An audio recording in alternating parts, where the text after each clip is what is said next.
I found my fiancé's secret social media account. Mark and Elena were the it couple. After 3 years of dating, Mark had finally proposed on a cliffside in Amalfi. Their life was a series of synchronized calendars, shared brunches, and quiet evenings. Elena was a high-level marketing executive, organized, composed, and seemingly an open book. The crack in the porcelain appeared on a Tuesday night. Elena was in the shower, and her laptop, usually password protected, sat open on the bed. A notification chimed. It wasn't a work email. It was a DM from an account called @Lilith_unbound. The message read, "The deposit hit. When is the next live stream? They're asking for the special wardrobe." Mark's heart hammered. He knew Elena's handles. She used her real name for LinkedIn and a private Instagram for friends. This was different. He searched the handle on his own phone. The profile was locked, but the bio sent a chill down his spine. A life unscripted. Real desires, no filters. Catch me when the sun goes down. It had 450,000 followers. He spent the next 48 hours becoming a digital detective. He realized Elena wasn't just working late at the office. She had rented a small studio apartment across town under her maiden name. Using a VPN and a burner account, Mark finally gained access to the hidden world of @Lilith_unbound. The content wasn't just photos. It was a meticulously crafted persona. As Lilitha, Elena was a chaotic, thrill-seeking adventurer who documented a life Mark didn't recognize. She posted videos of herself at underground clubs, high-stakes poker games, and even skydiving trips she claimed were business conferences. But the deeper layer was darker. She ran a confession series where she spoke to her audience about her boring, stifling life with a man she called the Anchor. "He's a good man," she told her 400K followers in a video recorded just last week, while wearing her engagement ring on a necklace. "But he's a cage. He loves a version of me that doesn't exist. Lilitha is who I am. Elena is the mask I wear to keep the peace." Mark felt like he was mourning a woman who was still sitting across from him at breakfast. He didn't explode immediately. He watched her. He watched her sip her coffee and talk about boring spreadsheets, while he knew she had spent the previous night winning $5,000 at an illegal basement casino. The breaking point came when he saw a post scheduled for their wedding date. "The ultimate performance begins. Till death do us part. Or until I get bored." He didn't wait for the wedding. He invited her to the secret studio she thought he didn't know about. When she arrived, she found Mark sitting in her streaming chair, the ring on the desk. The confrontation wasn't loud. It was cold. Elena didn't cry. Instead, her face shifted. The Elena mask dropped, and Lilitha took over. "I didn't do this to hurt you," she said, her voice devoid of its usual softness. "I did this to survive. You wanted a wife. They wanted a legend. I gave you both what you wanted." Mark realized then that you can live with someone for years and never truly meet them. He walked out, leaving the ring and his keys behind. 2 months later, Mark saw one last update from @Lilith_unbound. It was a photo of her at the airport, a one-way ticket to Berlin in hand. The caption read, "The anchor has been cut. Finally at sea." Mark deleted the app. He realized that some secrets aren't meant to be found, because once you see the truth, you can never go back to the lie. Why this story resonates. The betrayal of identity. It's not just about cheating. It's about the fact that the person he loved was a fictional character. The digital age. It explores how easy it is to maintain a massive secret life in the palm of your hand. Psychological depth.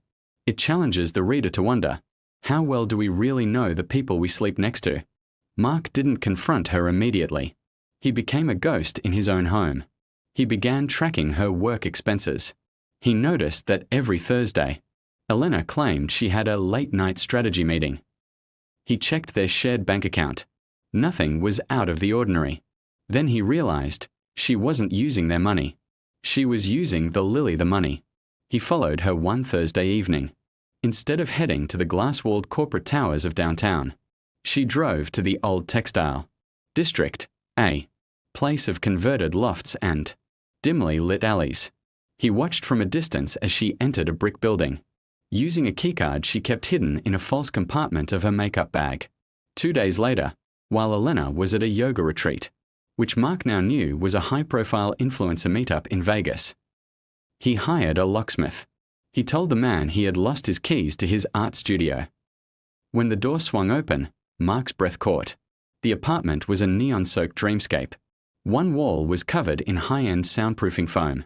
Another was a gallery of wigs, leather jackets, and extravagant costumes that Elena would never wear at home. There were 3 professional-grade cameras on tripods and a ring light that looked like a halo for a digital goddess. On the desk lay a journal. He opened it. October 14th, Mark asked about kids today. I almost laughed. How can I tell him that I feel more alive talking to 400,000 strangers than I do sitting at dinner with him? He wants a mother for his children. I want to be the fire that burns the forest down. Mark sat in the dark of that studio for hours. He realized that Elena wasn't just cheating with another person. She was cheating with an entirely different version of herself. He found a hidden folder on her desktop labeled The Exit Plan. It contained bank statements from a Cayman Islands account. She had been funneling her Lilith earnings, nearly $1.2 million, into an account Mark couldn't touch. She wasn't planning a wedding. She was planning a disappearance. The wedding was just a content opportunity for her. She had already contacted a videographer to leak the wedding footage to her fans for a premium subscription price. Mark was a software engineer by trade. He didn't want revenge in the form of a shouting match. He wanted her to feel the weight of her own deception. He spent the weekend writing a script. He didn't delete her account. He didn't change her password. Instead, he set a scheduled broadcast. On the night of their engagement party, with both their families gathered at a high-end restaurant, Mark stood up to give a toast. I wanted to show you all a video of our journey together, Mark said, his voice steady. He didn't play the slideshow of their vacations. He tapped a button on his phone. Every guest's phone chimed, simultaneously with a notification from A Lilith Unbound. The screen on the restaurant wall flickered to life. It wasn't Elena. It was a pre-recorded loop of her confessions, where she mocked the boring life she lived with them. The room went deathly silent. Elena's mother dropped her wine glass.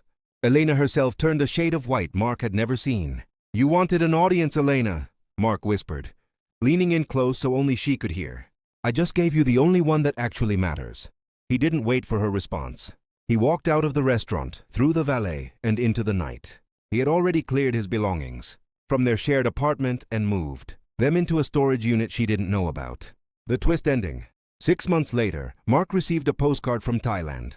There was no return address. On the back, it simply said, You did me a favor, Mark. You broke the mask for me. Now I don't have to pretend at all. Thanks for the final 100K followers your stunt brought in. Check your bank account. I left you your half. He checked. There was exactly $600,000 in his account. He was free. But he realized he would never be able to trust a perfect person ever again. For a year, Mark lived in a world of silence. He moved to a different city, changed his number, and stayed off social media entirely. But you can't truly escape a woman who is famous on the internet. He would see her face on digital billboards in Tokyo during business trips. He would hear her voice in viral clips playing on strangers' phones in coffee shops. She wasn't just Elena or Lily there anymore. She had become a global brand. She was the woman who escaped the mundane. And she had built an empire on the story of how she left her boring fiancé. At the altar, Mark realized he hadn't just lost a fiancé. He had been turned into a villain in a story told to millions. Mark was sitting at a small outdoor cafe in Lisbon, thinking he was finally anonymous. He was reading a book when a shadow fell over his table. You always did like the quiet spots, Mark. He looked up. It was her. But she didn't look like the Elena he loved. Nor did she look like the neon-clad Lilitha. She looked tired. She was wearing an oversized linen shirt, no makeup, and her hair was pulled back in a messy knot. Can I sit? She asked. Mark didn't say anything. He simply gestured to the chair. I saw your Season 2 launch, Mark said coldly, referring to her new documentary series. Congratulations on the Emmy nomination for destroying our lives. Elena flinched. It's not what you think. The money is great. Mark, the freedom is intoxicating. But Do you know what it's like to have a million people love you when you haven't had a real conversation with a human being in 12 months? You had a human being, Mark reminded her. You had a life. You had a family. I had a cage, she snapped, her eyes flashing with the old Lily the Fire. But now, I'm realized that I just traded a small cage for a much larger, golden one. Every time I post, I have to be her. I have to be the girl who doesn't care. I have to be the girl who is unbound. If I show a single moment of regret, the brand dies. The sponsors leave. Elena reached into her bag and pulled out a thick envelope. She pushed it across the table. What's this? More hush money. Mark asked. It's the deed to the house in Vermont, she said. The one we used to talk about. The one with the garden and the library. I bought it. It's in your name. Mark looked at the envelope but didn't touch it. Why? Because, she whispered, her voice cracking for the first time in years. As long as you're there, living the life we talked about, then that version of me still exists somewhere. If you're there, then Elena isn't dead. She's just waiting. Mark stood up. He didn't take the envelope. Elena is dead, he said firmly. You killed her the night you opened that secret account. And Lily she's just a ghost I see on my phone screen. I don't want your house, and I don't want your guilt. He walked away, leaving her sitting alone at the cafe. For the first time in a year, Mark felt light. He realized that the only way to win a game with a narcissist is to stop playing. As the sun set over the Tagus River, Mark pulled his phone out of his pocket. He did something he should have done a long time ago. He went to her profile, the one with millions of followers, the one that had haunted his dreams. He clicked block.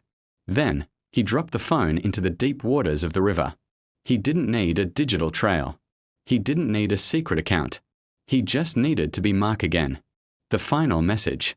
The story of Mark and Elena serves as a modern fable. In an age where we can be anyone we want online, the hardest thing to be is honest. The end.